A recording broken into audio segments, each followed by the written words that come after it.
নমস্কাৰ অসমীয়া পাকঘৰলৈ সকলোকে স্বাগতম জনাইছোঁ। আশা কৰিছোঁ সকলো কুশলে আছে। আজি আপোনালোকলৈ সুন্দৰ ৰেচিপি এটা লৈ আহিছোঁ।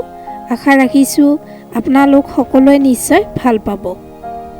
এতিয়া ঠাণ্ডাৰ দিন, গৰম চাহৰ লগত মচমচীয়া খাদ্য খাই ভাল লাগে নহয় জানো? তেনেহ'লে পলম নকৰোঁ, মোৰ ভিডিঅ'টি আৰম্ভ কৰোঁ। মই দুটা ডাঙৰ সাইজৰ আলু এনেদৰে ধুই বাকলি গুচাই লৈছোঁ। ধনিয়া পাত মিহিকৈ কাটি লৈছোঁ। সৰু সৰুকৈ পিঁয়াজ আৰু জ্বলাও কাটি লৈছোঁ।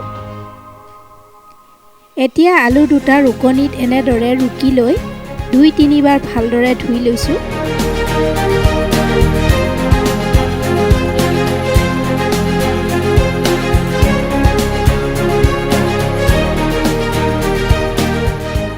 এনেদৰে পানীবোৰ চেপি ল'ব। এতিয়া বাউল এটাত ধুই লোৱা আলুখিনিৰ লগত নিমখ, হালধি, জিৰা গুড়ি, কাটি লোৱা ধনিয়া পাত, পিঁয়াজ দি দিছোঁ।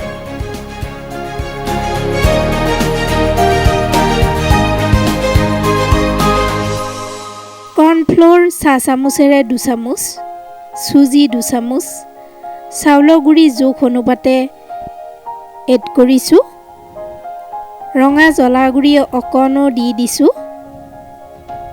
অকণমান পানী দি ভালদৰে মিশ্ৰণখিনি বনাই ল'ব।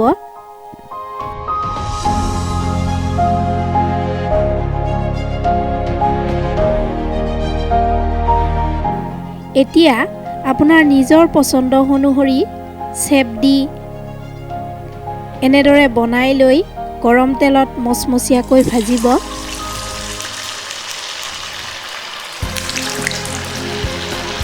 এয়া দেখিছে আপোনালোকে, মই বনাই আছোঁ।